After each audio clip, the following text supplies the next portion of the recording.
వందనాలు స్తోత్రాలు చెల్లించుకుంటున్నామయ్యా. నాకు ఇష్టల కుటుంబాన్ని దీవించండి, ఆశీర్వదించండి, మేలుతో నింపండి ప్రభా. మంచి ఆరోగ్యాలు ఇచ్చినందుకు వందనాలు చెల్లించుకుంటున్నాం తండ్రి. ఈ కుటుంబంలో మీరు ఉన్నందుకు వందనాలు చెల్లించుకుంటున్నాం ప్రభా. నైనా మరి నా ఇస్రాయేలు గారు పెద్ద కుమారుడు వంశీని, తనకిచ్చిన భార్య ఝాన్సీని మీరు జ్ఞాపకం చేసుకుని ఉన్నందుకు వందనాలు చెల్లించుకుంటున్నాం తండ్రి. నైనా సంవత్సరం అంతా కూడా మీ సజీవ రెక్కల్లో బిడ్డలిద్దరిని కాపాడి ఉన్నారు తండ్రి. నైనా మీరు చూపిన కృపను బట్టి, మీరు ఇచ్చిన ఆరోగ్యం బట్టి నైనా బిడ్డలు నైనా మరి ఈ రోజు నైనా పెళ్లి రోజు జరుపుకొని చుండగా బిడ్డలు దీవించండి, ఆశీర్వదించండి. నైనా చక్కటి గర్భఫలముతో బిడ్డలతో ఆశీర్వదించబడుచున్నాం తండ్రి. నైనా ఇలాంటి పెళ్లి రోజులు మరిన్ని బిడ్డలు చేసుకోవడానికి కృప చూపించమని అడుగుచున్నాం తండ్రి. బిడ్డలిద్దరూ కూడా సంతోష ఆనందాలతో నైనా మీరు చూపిన కృపను బట్టి, మీరు ఇచ్చిన గర్భఫలాన్ని బట్టి వందనాలు చెల్లించుకుంటున్నాం తండ్రి. నైనా ముగ్గురు బిడ్డలతో బిడ్డలు దీవించి ఆశీర్వదించమని అడుగుచున్నాం తండ్రి. నైనా కుటుంబం అంతా కూడా నైనా మీరు దీవించి ఆశీర్వదించి మంచి ఆరోగ్యంతో నింపమని నైనా మరి ఈ కుటుంబము కృతజ్ఞత కూడిక కింద చిన్న మందగా కూడి నిన్ను ఆరాధించడానికి కృప చూపించి ఉన్నారు తండ్రి. నైనా జీవగల దేవ, నీ సేవకులు నిలబడుచుండగా నీ సేవకులు మరుగుపరిచి మీరే నైనా మరి కుటుంబముతో నైనా మరి ఈ రోజు పెళ్లి రోజు జరుపుకుంటున్న బిడ్డలిద్దరితో మీరు ఏం మాట్లాడాలనుకుంటున్నారో ప్రభా, వచ్చిన మాతో కూడా మీ అమూలమైన మాటల్ని మాకు తెలియచేయమని యేసు పరిశుద్ధులను అడుగుచున్నాం తండ్రి. ఆమేన్. మంచిదండి. చక్కగా అనేక పాటల ద్వారా దేవుని కనపరచు. ఇది ఫస్ట్ ఇయర్ కదా, ఒక సంవత్సరం. ఈరోజు మనందరం కూడా కూడుకోవడానికి ప్రార్థన కూడిక ఏర్పరచుకున్నారు. మంచి నమ్మిన వారు తప్పులు కొట్టారు. దేవుడి వాక్యాన్ని మనం ఒకసారి ధ్యానం చేసుకుందాం. ఆదికాండము మొదటి అధ్యాయము 27వ వచనాన్ని ఒకసారి చదువుకుందాం. మైక్ తీసుకుందాం. దేవుడు తన స్వరూపమందు మన పోలిక చొప్పున నరులను చేయుదము. వారు సముద్ర చేపలను, ఆకాశ పక్షులను, పశువులను, సమస్త భూమిని, రాకు ప్రతి జంతువుని ఎరుదుగాకనియో. చాలు. దేవుడి స్తోత్రం. ప్రారంభ దినాల్లో దేవుడు ఒక ఆలోచన కలిగి ఉన్నారు. ఆయన అనుకున్నాడు, ఒక భూమి నిర్మాణం చేయాలి అనుకున్నాడు, ఆకాశం నిర్మాణం చేయాలి అనుకున్నాడు, అనేకమైన జంతువులు నిర్మాణం చేయాలి అనుకున్నాడు, గాలి సృష్టించాలి అనుకున్నాడు, నీరు సృష్టించాలి అనుకున్నాడు. ఇవన్నీ కూడా దేవుడు ఎందుకు సృష్టించాలి అని ఆలోచిస్తే, తన పోలికలో ఉన్న ఒక రూపాన్ని తయారు చేసుకుంటాను, ఆ రూపం వేరే ఒక లోకంలో పుట్టినట్టు చేస్తాను. అలా పుట్టిన వాడికి ఏది అవసరమో మొదటగానే దేవుడు గ్రహించి, మానవుడి లోకంలో పుట్టక మునిపే మనిషిగా తనకి ఏది అవసరమో పడతాయో ఆలోచించిన దేవుడు అన్నీ కూడా సృష్టించాడు. అలా సృష్టించిన తర్వాత మొట్టమొదటి మనిషిగా ఉన్న ఆదామును కూడా దేవుడు పుట్టించాడు. ఆదాముతో అన్నాడు దేవుడు, ఇదిగో 1000 ఫలములు నీ కొరకు సృష్టించాను, 1000 జంతువులు కూడా నీ కొరకు సృష్టించాను. నీవు హ్యాపీగా బ్రతకడానికి, సంతోషంగా బ్రతకడానికి గాలి, నీళ్ళు, నింగి అన్నీ నీకు ఏర్పరచాను, హ్యాపీగా బ్రతకమని దేవుడు ఆదాముతో చెప్పాడు. దేవుడి స్తోత్రం. ప్రభు అనుకున్నాడు, ఈ మనిషిగా ఉన్న తనకి అన్ని ఇచ్చాను కదా, చాలా సంతోషంగా బ్రతుకుతాడులే అనుకున్నాడు దేవుడు. ప్రతిరోజు సాయంత్రము ఆదాము అన్న వ్యక్తి వద్ద ప్రభు వస్తూ ఉంటే డల్గా ఉంటున్నాడు. ఏంటమ్మా? డల్గా ఉంటాడు. ఏ రోజు దేవుడు తన వద్దకు వస్తున్నా ఏదో పోగొట్టుకున్న విచారంతో ఉంటున్నారు. ప్రభు అనుకున్నాడు, ఏం తప్పు చేసేటికి వేల రకాల ఫలాలు తనకే ఇచ్చానే, వేల రకాల జంతువులు తోడుగా ఇచ్చానే, ఆకాశ పక్షులు కానీ క్రూర మృగాలు కానీ ఇవన్నీ కూడా వాడికి ఇచ్చానుగా, ఇంకేంటి ఏదో పోగొట్టుకునే ఫీలింగ్తో ఉన్నాడు. దేవుడి స్తోత్రం. బాగా ఆలోచించడం ప్రారంభించాడు. ఏంటి కావాలి? వేల పళ్ళు ఇచ్చినా మొహం డేలేసి కూర్చున్నాడు. వేల జంతువులు ఆకాశ పక్షులు వాడి పక్కనే తోడుగా పెట్టారు. ఎన్ని పెట్టినా ఏదో ఒక డౌట్ అలా కొడుతుంది. దేవుడి స్తోత్రం. ఏంటబ్బా అని ఆలోచించి ఒకరోజు అనుకున్నాడు, నరుడు ఒంటరిగా ఉండుట మంచిది కాదు. దేవుడి స్తోత్రం. ఓహో, నా కుమారుడికి ఎన్ని పళ్ళు ఇచ్చినా ఎన్ని కాయలు ఇచ్చినా లక్షలాది జంతువులు తోడుగా ఇచ్చినా వాడికి ఏదో లోటు ఉంది అని గ్రహించాడు దేవుడు. ఏం చేస్తే నా కొడుకు హ్యాపీ ఫీల్ అవుతాడు, ఏం చేస్తే వాడి కళ్ళల్లో సిరినట్టు సొంత ఆలోచించిన దేవుడు అనుకున్నాడు, ఒక మంచి గిఫ్ట్ అడిగి ఇవ్వాలా. దేవుడి స్తోత్రం. ఒకరోజు ఈ ఆదాముకి గాఢ నిద్ర దేవుడు కలిగించాడు. గాఢ నిద్ర కలిగించి అతల్లో ఉన్న ఎముకలు తీసి దానికి మాంసము సమకూర్చి తనలాంటి ఒక మనిషిగా నిర్మాణం చేశాడు దేవుడు. ఈ గాఢ నిద్ర లేచిన తర్వాత సడన్ గా గిఫ్ట్ ఇద్దామని ప్రభు అనుకున్నాడు.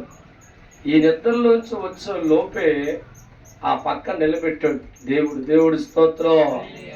వెంటనే ఆదాము నిద్ర మేలుకొని చూసేసరికి ఒక అందమైన స్త్రీ కనబడుతూ ఉంది.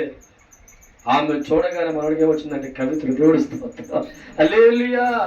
ఎగిరి గెంతేసి నారీ వినమా, ఎన్ని పళ్ళు ఇచ్చినా మాట్లాడాల, ఎన్ని జంతువులు ఇచ్చినా ఆ మాట్లాడాల. కానీ తనలాంటి ఒక రూపాన్ని కలిగిన ఒక స్త్రీని ఆ మొదట మనిషికి పరిచయం చేయగానే ఆదాము నవ్వు నిండా నవ్వు వచ్చిందంట, కళ్ళల్లో ఆనందం వచ్చింది. దేవుడి స్తోత్రం. హల్లెలూయా. నిజమేనండి, మనిషి ఒంటరిగా ఉన్నప్పుడు సాతాను చేతుల్లో కీలుబొమ్మగా మారిపోతారు. గమనించాలి, ఆదాము హవ్వ ఒక బంధంగా దేవుడు మార్చారు. తన జీవితంలోకి అవ్వొచ్చిన తర్వాత నిజమైన ఆనందాన్ని ఆదాము పొందుకున్నాడు. ఎన్ని వేల ఫలాలు ముందున్నా, ఎన్ని వేల జంతువులు ముందున్నా ఆ మనిషికి ఆనందం కలగలేదు. కానీ మనిషిలో ఉన్న గుణాన్ని గుర్తించిన దేవుడు ఈ మనిషి ఒంటరిగా ఉండకూడదు, తనకు నిజమైన తోడు కలిగి చేయాలని మరి హవ్వను దేవుడు ఆదాముకి తోడుగా ఇచ్చారు. దేవుడి స్తోత్రం. గమనించాలి, ఏ మగవాడి విజయం వెనకాల ఒక ఆడది ఉండాలని. ఏంటమ్మా, మగవాడు అనేక విజయాలు సాధించాలంటే వెనకాల ఆడది కనబడదు, కానీ మగవాడి విజయం వెనకాల ఒక ఆడది ఉంటుంది అని పెద్దల సామెత మనతో మాట్లాడుతూ ఉంటారు. ఎందుకంటే మగవాడు ఈ లోకంలో విజయాలు సాధించాలన్నా, ఒక ఉన్నతమైన స్థానానికి వెళ్ళాలన్నా, 10 మందిలో గౌరవం కలిగిన వాడిగా నిలబడాలన్నా వెనకాల ఆడది ఎంతో కష్టపడి దాని తగ్గట్టుగా మాటలో సాయం కానీ చేతల్లో సాయం కానీ మరి ప్రోత్సాహపరిచే సాయం చేస్తున్నప్పుడు మగవాడి జీవితం ఈ లోకంలో ఒక అధికారంతో ఒక మంచి తనములో వెళుతూ ఉంటారు. ఎప్పుడూ కూడా ఆడది అనేది మగవాడి యొక్క పేరు నిలబెట్టే స్థానాన్ని కలిగి ఉండాలి. చాలామంది కుటుంబాలు చూస్తాం, పెళ్ళైన 3 నెలలకే పడాకులు అయిపోతాయి. దేవుడి స్తోత్రం. ఎందుకంటే దేవుడు కలిపిన బంధాలు శాశ్వతంగా ఉంటాయి. మనుషుల కోసం, రకరకాల వారి కోసం మన కలిసే బంధాలు కొంతకాలమే ఉంటాయి.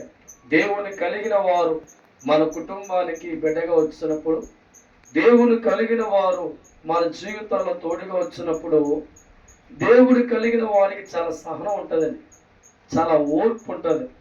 వారు ఇప్పుడు మంచి తెరవాలి కుటుంబానికి అనే ఆలోచన కలిగి ఉంటారు. చిన్న చిన్న ఆటంకాలు వచ్చినా వారు అనుకుంటారు, ఈ ఆటంకం వచ్చి భరించుకో తప్ప నా అత్తగారింటికి కానీ నా యజమానికి నా మచ్చ రాకూడదని వారు భరించుకుంటూ లోపల ఉండి మంచి పేరు నా కుటుంబానికి తీసుకొస్తారు. దేవుడి స్తోత్రం. ఆదాముకి ఏమిచ్చినా సంతోషం కలగని ఆయనకి తనలాంటి ఒక మనిషిని దేవుడు ఇవ్వగానే ఆనందించాడు, సంతోషించే మారిపోయాడు. నా ఎముకలో ఎముకైన ఎముక నా నారి అని చక్కగా దేవుడిచ్చిన గిఫ్ట్ను బట్టి ఆనందపడ్డారు. దేవుడి స్తోత్రం. అందుకే ఇక్కడ వాక్యం అంటే చూడండి, ఇక్కడ 2వ అధ్యాయంలోని 22వ వచనం. తరువాత దేవుడైన యెహోవా తాను ఆదాము నుండి తీసిన పక్కటెముకను స్త్రీనిగా నిర్మించి ఆమెను ఆదాము వద్దకు తీసుకువచ్చెను. అప్పుడు ఆదాము ఇట్లనెను, నా ఎముకలలో ఒక ఎముకలో ఎముకు, నా మాంసంలో మాంసం ఇది నరులను తీయబడిన గనుక నారి అనబడును. తర్వాత కాబట్టి పురుషుడు తన తల్లిని విడిచి తన భార్యను హత్తుకొనును, వారు ఏక శరీరమైందురు. చాలు. దేవుడు స్తోత్రం. నేను కొన్ని కుటుంబాలు కొత్తగా వివాహమైన వారు చూస్తున్నప్పుడు ఎందుకు నా బాధ వేస్తూ ఉంటుంది. ఎందుకంటే ఎవరో తెలియని వ్యక్తుల కింద బిహేవ్ చేస్తారు భార్య భర్తలు. కానీ దేవుడు వాక్యం అంటుంది, ఎప్పుడైతే భార్య భర్త వివాహం జరుగుతూ దేవుడిస్తున్న మాట వారిద్దరు కాదు, ఏక శరీరులై ఉన్నారు. దేవుడి స్తోత్రం. ఉదాహరణకి ఝాన్సీకి ఏదైనా బాధ కలిగితే కళ్ళల్లో కన్నీరు ఎవరు రావాలంటే వంశీకి రావా. వంశీకి ఏదైనా బాధ కలిగితే ఎవరు కన్నీరు పెట్టుకోవాలండి? ఝాన్సీ. అంటే వివాహం అయిన తర్వాత 2 ఆలోచనలు ఉండకూడదు, వేరు తలంపులు ఉండకూడదు, వేరు ఉద్దేశాలు ఉండకూడదు. కానీ వివాహం అయిన తర్వాత ఇరువురికి ఒక్క ఆలోచన ఉండాలి, ఇరువురికి ఒక్క నిర్ణయమే ఉండాలి. అవునంటే అవును, కాదంటే కాదు. దేవుడి స్తోత్రం. వివాహం అయిన తర్వాత మన జీవితాలు అలా ఎప్పుడైతే ఉంటాయో వారు 100 ఏళ్ల పాటు వారి జీవితాల్లో ఎటువంటి దెబ్బలాట కానీ ఎటువంటి గొడవలు రావు. దేవుడి స్తోత్రం. మేము ఎప్పుడు కొట్టుకుంటామని మా ఊరు చూసేదండి, అదే చెప్తున్నాను. మేము ఎప్పుడు కూడా ఈయన మీద కొట్టుకునే వాళ్ళం కాదు, బయట గసురుకునే వాళ్ళం కాదు. వాళ్ళు చాలా అనుకునేవారు, ఇది ఎప్పుడు కొట్టుకోరేంటి అని చాలా మంది చూసేవారు. దేవుడి వాక్యం తెలిసిన మనుషులు, ప్రభువు ప్రేమ తెలిసిన మనుషులు వారు సమర్పించుకొని ముందుకు వెళ్ళిపోతారు తప్ప ఎప్పుడు అది ఏం చేయాలంట, దెబ్బలాట్లో అవ్వో. దేవుడి స్తోత్రం. ఈ సంవత్సరం అంతా 12 నెలలు 52 వారాలు మన వారి జీవిత యాత్రలో ఎలా కొనసాగింది అన్నదే వారికి మాత్రమే తెలుస్తూ ఉండాలి. అయితే దేవుడు వాక్యం అంటుంది, వారు ఇరువురు వేరు కాదు కానీ వారు ఒక్కటే ఉండాలని దేవుడు వాక్యం మనతో మాట్లాడుతుంది. కాబట్టి మొదటి వివాహం దినము నుంచి మన చివరి రోజు వరకు కూడా బంధాన్ని పటిష్టంగా మార్చుకోవాలి. మనుషుల జీవితాల్లో చిన్న ఆటంకాలు, చిన్న ఇబ్బందులు వచ్చినా దేవుడి వాక్యం నెమలేసుకుంటూ దేవుడి వాక్యం పెట్టుకునేగా మార్చబడతాయి. కాబట్టి దహజరమ వంశీ పట్ల, ఝాన్సీ పట్ల దేవుడి మహాకృపను బట్టి, దేవుడి మాటను బట్టి, ఆదాము సారా ఏ రీతిగా అయితే దేవుడు ఆవిడ బంధం కలిపాడో మరి నేటి కాలంలో కూడా గత సంవత్సరం క్రితం ఝాన్సీని అలాగే వంశీ పట్ల ఒక బంధాన్ని దేవుడు కలిపాడు. ఆనాడు మొట్టమొదటి కుటుంబం దేవుడికి భూమి మీద ఏదైనా ఉందంటే ఒక్క ఆదాము కుటుంబం మాత్రమే బిడ్డలుగా ఉన్నారు. ఆదాము హవ్వ జీవితాలు తర్వాత కాలంలో దేవుడి చెప్తూ నెరవేర్చాయి. దానికి కారణం ఏంటంటే, మీరు భూమి మీద ఫలించి అభివృద్ధి చెంది విస్తరించి నన్ను మహిమపరచండి అన్న మాట ప్రకారంగా వారిరువురుగా ఉన్న జీవితాలు అనేక బిడ్డలుగా మార్చి కుటుంబ సమేతంగా మారి వారి ద్వారా ప్రపంచమంతా కూడా దేవుణ్ణి ఆరాధించే బిడ్డలుగా అనేకులు దేవుడికి అప్పగించారు. ఈనాడు వీరి జీవితాల్లో కూడా ఊరికి నేను దేవుడు ఎవరికి వివాహం చేయడండి, వివాహం వెనకాల ఎంతో గాథ ఉంది. దేవుడు అనేకమైన బిడ్డలు లోకంలో కావాలని కోరుకున్నారు. ఆ వ్యవస్థ కుటుంబ వ్యవస్థ అంటారు. కుటుంబాలుగా ఏర్పడి ఆ కుటుంబాలు దేవుని మహిమపరచగా ఉండాలని దేవుడి కోరిక ఉద్దేశంతోనే వివాహం అనే బంధాన్ని ఏర్పరిచారు. కాబట్టి ఝాన్సీ వంశీ బంధం ఎలా ఉండాలంటే ఫెవికల్ గమ్ములాగా ఉండాలి. ఎలా ఉండాలండి? ఏనుగులతో లాగుతో టీవీ చూసినప్పుడైనా ఏనుగులతో లాగిన ఆ గమ్ము ఓడడం. మీ జీవితాల్లో కూడా ఎంతమంది అడ్డొచ్చినా ఎన్ని ఆటంకులు జరగడాలంటే ఫెవికల్ గమ్ములాగా అతుకుపోవాలి. దేవుడి స్తోత్రం, హల్లెలూయా. అప్పుడు కూడా దేవుడు మహిమకు వచ్చింది. బైబిల్ గ్రంథంలో కొన్ని జంటలు మనకు కనబడుతూ ఉంటాయి. మొదటి జంట ఆదాము హవ్వ అయితే, తర్వాత ఇస్సాకు రెబెకా జంట మనకు కనబడుతూ ఉంటుంది. ఆ తర్వాత దావీదు తన భార్య జంట కనబడుతూ ఉంటాయి. ఇలా కొన్ని జంటలు మన బైబిల్లో చూస్తూ ఉన్నాం. ఎప్పుడూ కూడా స్త్రీలు ప్రపంచానికి బయట పడేవారు కాదు. అంటే ప్రపంచంలో మరుగే ఉండేవారు. ఎక్కువ వారి భర్తలో దావీదు కానీ అలాగే ఆదాము కానీ రకరకాల ఉన్నవారు బయట కనిపిస్తూ ఉండేవారు. ఈ వారు కలిగిన భార్యలు బట్టిగా లోపల ఉండేవారు. కానీ వారు గొప్ప విజయాలు సాధించడానికి వెనకాల ఉండి వారి జీవితాలు ప్రోత్సహించేవారు. వారికి చక్కగా ఆలోచించే భార్యలుగా ఉండేవారు. అందుకే వారి జీవితాలు ప్రోత్సాహపరిచే భార్య వెనకాల ఉన్నప్పుడు మగవాడు ఏదైనా సాధించగలడు, ఎన్ని విజయాలైనా ముందుకెళ్ళగలడు. ఒకసారి అనుకుంటాం, గయ్యాల గర్భ భార్య దొరికితే ఏమైపోదుమో అనుకుంటా. దేవుడితో అర్థమైతే మీకు? ఆత్మీయుడు దొరికినప్పుడు వారు ఈక్వల్గా ఉంటారు. ఆత్మీయుడిగా ఉన్నవాడికి ఆత్మీయత లేనివాడు దొరికితే వారి ఆలోచన వేరు ఉంటుంది, వీరి ఆలోచన వేరు. ఈరోజు చక్కగా దంపతులు ఇద్దరు కూడా దేవుడి సన్నిధిలో కష్టపడుతున్నారు, దేవుడి సువార్తలో కష్టపడుతున్నారు, ప్రభు సేవలో ఉంటున్నారు, ఆదివారం మందిరికి వస్తున్నారు. ఎంత అదృష్టం అండి!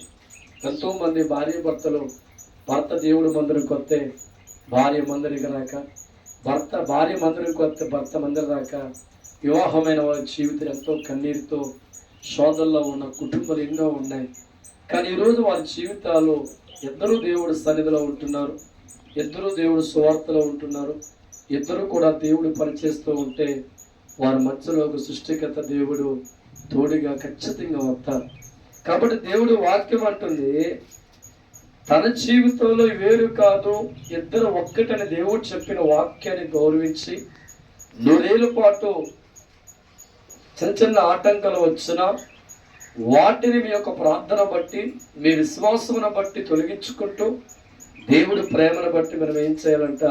ముందుకెళ్ళాలి. ఇలాగే ఒక జంటకే వివాహం అయిందంట. 2 నెలల పాటు వారు బాగానే ఉన్నారంట. చక్కల సినిమాలకి షికార్లకి తిప్పుతూ ఉన్నారంట. తర్వాత 4 నెలలు పోయిన తర్వాత ఎలా ఉన్నా చెప్పమంటావా? మాట్లాడుకుని మానేశారంట. ఏంటమ్మా? మాట్లాడుకుని మానేస్తారు. భర్తకైనా కావాలనుకో గోడతాను, గోడ నాగా టిప్పెట్టు అంట. దేవుడి స్తోత్రం. ఏమంటది గోడతో?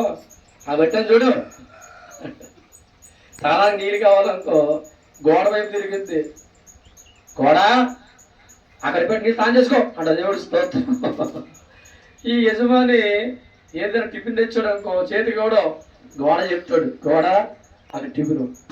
అంటే వారి జీవితాలు 2 నెలల తర్వాత మొదటిలో ఉన్న మమకారం, మొదట్లో ఉన్న అనురాగం చిన్న చిన్న కార్యాల వల్ల వారు ఆ విషయాల్లో బందికన్నలుగా మారి దేవుడిచ్చిన అనురాగ బంధాన్ని, ఆ బందికన్నలో ఉన్న తత్వాన్ని బట్టి వదులుకొని సంవత్సరం పాటు వారు గోడతోనే మాట్లాడుతున్నారు, గోడతోనే ముందుకెళ్ళారు. దేవుడి స్తోత్రం. అలా మీరు ఉండకూడదమ్మా, డైరెక్ట్ మాట్లాడుకోండి. దేవుడి స్తోత్రం. హల్లెలూయా, హల్లెలూయా. దేవుడు ప్రేమించిన వ్యక్తి ఒక మాట భర్త అంటే తలదించుకొని ప్రార్థన చేసుకుంటారు. దేవుడు ప్రేమించే వ్యక్తి తెలుసో తెలియక ఒక భార్య ఒక మాట అంటే వాడు దేవుడు ముందుకెళ్ళి ప్రార్థిస్తూ ఉంటారు. అంటే మాట వచ్చినా ప్రభు ముందుకెళ్ళి ప్రార్థన చేసుకుంటారు, సమస్య వచ్చినా ప్రార్థన చేసుకుంటారు. కానీ దేవుళ్ళు లేని దంపతుల జీవితాలు గమనిస్తే ఒక్క మాట భర్త అంటే వెంటనే పెట్టి పట్టుకుంటారు. దేవుడి స్తోత్రం. ఏ పెట్టండి? ఏ పెట్టి? పుట్టింటి పెద్ద పెట్టి. దేవుడి స్తోత్రం. అలాగే ఒక మాట భార్య భర్తనంటే నన్ను అంటామని చెప్పి వారు ఇంటికి రాదు. దేవుడి స్తోత్రం. అవి దేవుడిలో లేని కుటుంబాలు, దేవుడిలో లేని బంధాలు. కానీ దేవుళ్ళో ఉన్న కుటుంబాలు, దేవుళ్ళో ఉన్న బంధాలు చిన్న చిన్న ఆటంకాలు వచ్చినప్పుడు భర్తను పల్లెత్తి మాట అందగాని దేవుడు మొదలుకెళ్ళి, అయ్యా ఒకవేళ నా తప్పైతే క్షమించు, నా భర్త తెలియక మాట్లాడితే మార్చయ్యా అని ప్రార్థిస్తుంది. వాళ్ళంటి జీవితాలు ఇప్పుడు కూడా వారు ఒక్క నిమిషం మౌనం వహించిన రెండవ నిమిషం చిరకాగోరని కలిసిపోతారు. దేవుడు స్తోత్రం. హల్లెలూయా. మరొక వాక్యం చూసి నేను ముగిస్తానండి. ఇక్కడ అదే అధ్యాయంలో అతని భార్యయు వారిద్దరు దిగంబరుగా ఉండేది, అయితే వారి సిగ్గు ఎరుగుగా ఉండేది. దేవుడు స్తోత్రం. మొట్టమొదటిగా ఉన్న ఆదాము హవ్వ జీవితాల్లో కొన్ని సదుపాయాలు దేవుడు కలిగించారు. ప్రారంభ దినాల్లో వారికి వస్త్రం లేకపోతే చర్మం అనే వస్త్రాన్ని వారికి దేవుడు అనుగ్రహించారు. తర్వాత కాలంలో ఒక మంచి తోట వారికి యజమానిగా మార్చారు. దేవుడు వారి కుటుంబాన్ని అంచెంచెలుగా దీవిస్తూ ఇద్దరుగా ఉన్న వారి జీవితాలని ముగ్గురు కొడుకుల్ని ఇచ్చి వారి జీవితాన్ని ప్రభు ఆశీర్వదించారు. ఒక్కసారి గమనించు, దేవుడు వారి జీవితాలు కోసివేయలేదు, తృణీకరించలేదు. కానీ దేవుడి చిత్తం వారి ద్వారా జరగడానికి వారిని ఫలించే కొమ్మలుగా దేవుడు మార్చారు. వారి అవసరాలు దేవుడు తీర్చారు. వారికి దేవుడు తండ్రిగా ఉన్నారు. మీరెంతగా భార్య భర్తలు దేవుళ్ళు బలంగా ఉంటారో మీ జీవిత ఇద్దరుగా ఉన్న వారిని మీరు కోరుకునే బిడ్డలతో ఆస్వాదించి నూరేళ్ల పాటు దేవుడు మీకు తోడిగా ఉండి పేరుతో, గౌరవంతో, కీర్తితో మీ జీవితాలు దేవుడు నిలబెట్టే స్థానంలో దేవుడు ఉంచి ఆనాడు మొదట ఆదాముకి దేవుడు ఇచ్చిన బహుమానాన్ని కళ్ళు కద్దుకొని ఎలాగైతే వారి జీవితంలో ముందుకు వెళ్ళారో మగవారి జీవితంలో వచ్చిన ధర్మపత్నిగా ఉన్న ఆ వ్యక్తిని మనం ప్రేమించే వ్యక్తులుగా మారాలి. చాలామంది స్టార్టింగ్లో బాగా ప్రేమిస్తారండి. ఎంత ప్రేమ అంటే ఫోన్ పట్టుకుంటే 2-3 రోజులు వదిలిపెట్టడం దేవుడిస్తాం. హల్లెలూయా. తర్వాత పెళ్ళైన తర్వాత ఫోన్ చేసినాక అడిగిపోవట్లేదు. ఆటో తోలి నా చేతుల్లో నీకు ఫోనేంటా. హల్లెలూయా. అదే పెళ్లి కాక ముందు ఆటో తోలినా, చెప్పలు లాగినా, కాళ్ళు లాగినా చెప్పమ్మా పెళ్ళైన తర్వాత 2-3 నెలలు గడిచిన తర్వాత కాస్త ఆటో తలిసి వచ్చిన ఒంట్లో వచ్చిన మంచి తాగుతామన్నా కోపమే, టిఫిన్ ఆడతామన్నా కోపమే. ఆ ప్రేమ మనకు వద్దు. ఎందుకంటే ఒకరోజు ఉండే ప్రేమ జీవిత కాలం ఉన్నట్లుగా మనం సంపాదించు. కథలు కొట్టండి. హల్లెలూయా.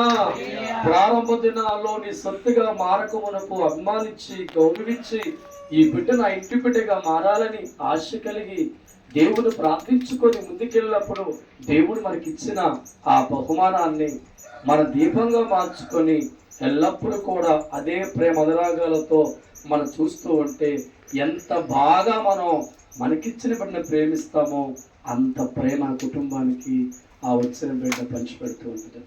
మీకు అర్థమవుతుందా? మా దంపతులు అర్థమవుతుందా? బాగా మీరు అంటే నేనే చెప్తాను.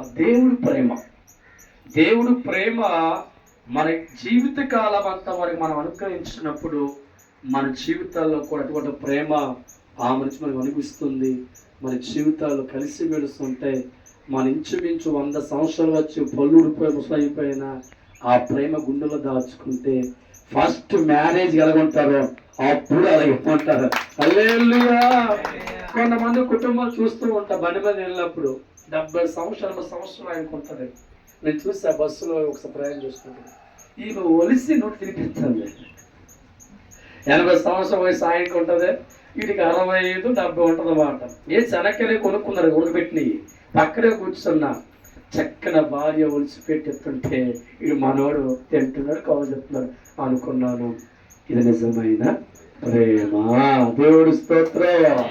యవన కాలంలో వారి జీవితాలు ఏ రీతిగా వారు అనుభవించారో వృద్ధాప్యులు వెళ్ళిన తర్వాత వారి మనసుకి వృద్ధాప్యం రాల.